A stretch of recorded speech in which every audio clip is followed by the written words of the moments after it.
Hello, आता आपण बघूया तुला जपणार आहे या मालिकेचा एपिसोड रिव्ह्यू. अथर्व विचारत असतो की माया, तुला कोणी सांगितलं होतं हा मूर्खपणा करायला? तेव्हा माया बोलते की या तिघांनी सांगितलं म्हणून मी केला. थोडं तिथे अंबिका येते आणि मीराला बोलवते. तेव्हा मीरा सगळ्यांकडे बघून अंबिकाकडे जाते. तेव्हा माया सांगत असते की यांनी सगळ्यांनी सांगितलं म्हणून मी केलं. तेव्हा नर्मदा बोलते की हे बघ, तुला विचारलं होतं आम्ही की तुला येतं की नाही, तू बाईचा आत्मा बोलवला, तुला काय सांगितलं होतं?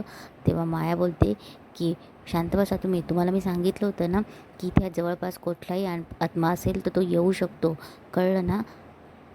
बाईचा आला तर मी काय करणार? तेव्हा अथर्व बोलतो की इनफ, शांत बसा. या अंधश्रद्धेच्या बेसवर तुम्ही विलचा मॅटर सॉल्व करू शकत नाही, कळलं? तेव्हा अथर्व बोलतो की आता गप्प बसा, जर का तुम्ही परत असं काही केलं तर मी स्वतः तुम्हाला या घरातनं बाहेर काढेल, समजलं? अथर्व नॉनसेन्स बोलून तिथून चालला जातो. इकडे अंबिका मीराला घेऊन येते किचनमध्ये आणि बोलते की मीरा. तेव्हा मीरा बोलते की ताई, त्यांना तू कशी दिसली? तेव्हा अंबिका बोलते की मी कोणाला? तेव्हा ती सांगत असते की नर्मदा आत्या, दामोदर काका, माया, अजित यांना तू दिसली. त्यांनी काही ते प्लॅनचिट केलं आणि म्हणे त्यांना तू दिसलीस, एक बाईचा आत्मा दिसला म्हणून. तेव्हा अंबिका बोलते काय, त्यांना मी दिसली? तेव्हा मीरा बोलते की हे बघ ताई, वेदाच्या बाबांना तेच सांगत होते की त्यांना एका बाईचा आत्मा दिसला. तेव्हा अंबिका बोलते की अगं पण ते मला कसं नाही कळलं? तेव्हा मीरा बोलते मला ना आता भीती वाटायला लागली, मंजिरीचं टेन्शन आहेच, पण ना आता हे काहीतरी वेगळंच घडतंय. तेव्हा अंबिका बोलते की मीरा, त्यांनी जो बाईचा आत्मा पाहिला तो माझा नव्हता. तेव्हा मीरा बोलते की ताई, या घरात तू सोडून बाईचा. तेव्हा अंबिका बोलते की आहे. तेव्हा अंबिका बोलते की आहे. मीरा, काहीतरी घडतंय, काहीतरी विचित्र घडतंय, ते आपल्या विचारांच्या पलीकडे. मग अशी मंजिरी आउट हाऊसकडे गेली होती, मीही तिच्या मागे गेली आणि आम्ही बोलत असताना खूप वारा सुटला अगं. अचानक वातावरण बिघडलं आणि मंजिरी घाबरली, इतकी घाबरली की थेट तिच्या रूममध्ये निघून गेली. मग मीही गेली तिच्या मागे, तर ती तिची पेटी बघत होती, तिची मायावी पेटी. त्यात तिने काही कवड्या ठेवल्या होत्या आणि ती पेटी बघून ती आणखी घाबरली. एकटी काहीतरी बडबड करत होती ती आणि तिने त्यात कोणाचा तरी आत्मा कैद केला होता आणि तो आत्मा कवडीतून बाहेर पडला आहे. तेव्हा मीरा बोलते की ताई. तेव्हा मीरा बोलते ताई, याचाच अर्थ माया यांनी तुला नाही पाहिलं आहे, मंजिरीने कैद केलेल्या आत्म्याला पाहिलं आहे. आणि तू पाहिलास का तो आत्मा? तेव्हा अंबिका बोलते की नाही, तो आत्मा नाही पाहिला, पण मंजिरी सतत एका नावाचा उल्लेख करत होती. कुठलं नाव? तेव्हा अंबिका बोलते की देवयानी. मीराला थोडा शॉक बसतो. तेव्हा मीरा बोलते की ताई, तू नक्की हेच नाव ऐकलं ना? तेव्हा मीरा थोडी शॉक होते. तेव्हा अंबिका बोलते की काय झालं मीरा? तेव्हा मीरा शांतच होऊन जाते. तेव्हा अंबिका पुन्हा विचारते. तेव्हा मीरा बोलते की ताई, देवयानी आपल्या आईचं नाव आहे. तेव्हा अंबिकालाही धक्का बसतो. इकडे मंजिरी बोलत असते की खूप मोठी चूक झाली, नाही नाही, देवयानीचा आत्मा असा कवडीतनं बाहेर आला आणि मार्जरीला कळलं तर ती संपवून टाकेल मला. तेव्हा मंजिरी तिचे हात बघते, अजून सुरकते त्यात. तेव्हा ती बोलते की हे काय होतंय माझ्यासोबत, वाढतच चाललंय, नाही काही झालं तरी मला मार्जरीकडे जावं लागेल. तेव्हा मंजिरी जायला लागते मार्जरीकडे. तेव्हा तिला ठेच लागते. तेव्हा मंजिरी खूप विवळत असते. तेव्हा ती बोलते की हे काय होतं आहे माझ्यासोबत, मला नको हे म्हातारपण. तेवढ्यात देवयानी मंजिरीसोबत येऊन उभी राहते. तिकडे मीरा अंबिकाला घेऊन येते आणि बोलते की ताई, सगळे घाबरून इथेच पळत होते, आपल्या आईचा आत्मा इथेच कुठेतरी असेल. तेव्हा अंबिका बोलते की मीरा, आपण मंजिरीच्या खोलीकडे जाऊया. तेव्हा मीरा बोलते की का? तेव्हा अंबिका बोलते की का ते मला नाही माहिती, पण चल ना आपण एकदा जाऊया ना. अंबिका आणि मीरा जायला लागते. तेवढ्यात तिकडनं अथर्व येतो. तेव्हा मीरा थोडी शांत होते. तेव्हा अथर्व बोलतो की काय म्हणणं आहे तुझं? तेव्हा मीरा बोलते कशाबद्दल? तेव्हा अथर्व बोलतो की हे प्लॅनचित आत्मा वगैरे हे पण आईनेच केलं असेल ना. तेव्हा मीरा बोलते की वेदाचे बाबा, तुम्ही आता झोपा, आपण यावर उद्या बोलू. तेव्हा अथर्व निघून जातो. तेव्हा मीरा बोलते ताई, वेदाच्या बाबांना सत्य सहन होईल का गं? मला त्यांची खूप काळजी वाटते. तेव्हा अंबिका बोलते की त्यांना सत्य सहन करावंच लागेल मीरा, आपण मंजिरीच्या रूममध्ये जाऊ, चल. इकडे देवयानी मंजिरीला विचारते की बोल, तूच कैद केलं होतंस ना मला?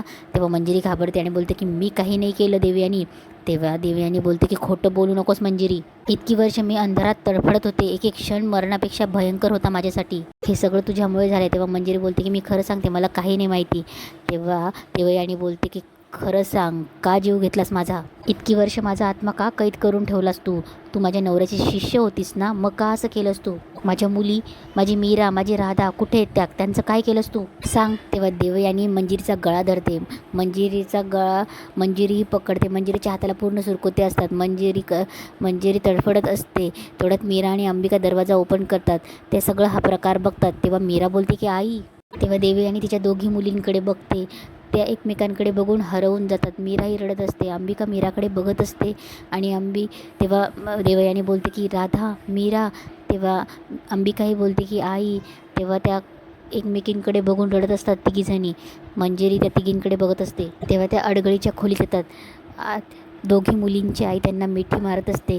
तेव्हा मीरा रडत असते आणि बोलते की आई, तुला असं बघून कळत नाही आहे मला की दुःख व्हावं की आनंद व्हावा, पण तू हे असं आमच्या समोरच, हेच खूप आहे आमच्यासाठी. तेव्हा देवयानी बोलते की मी तुम्हाला काय सांगू की किती बरं वाटतंय मला तुम्हाला भेटून. इतकी वर्ष मी ह्याच विचारत होते की तुम्ही कुठे असाल, कसे असाल, फक्त तुमचा विचार केला आहे मी. अंबिका रडते, आई मला तुझ्याबद्दल काहीच आठवत नाही गं, काहीच आठवत नाही. मला माहीत नाही की हे का होतं आहे, कसं होतं आहे, पण नाही आठवत. पण आज तुझ्या स्पर्शाने जाणवतं आहे मला की तू आईच माझी. तेव्हा देवयानी बोलते की म्हणजे राधा, तुझ्यासोबत काय झालं, तुझा का इतक्या लवकर मृत्यू झाला.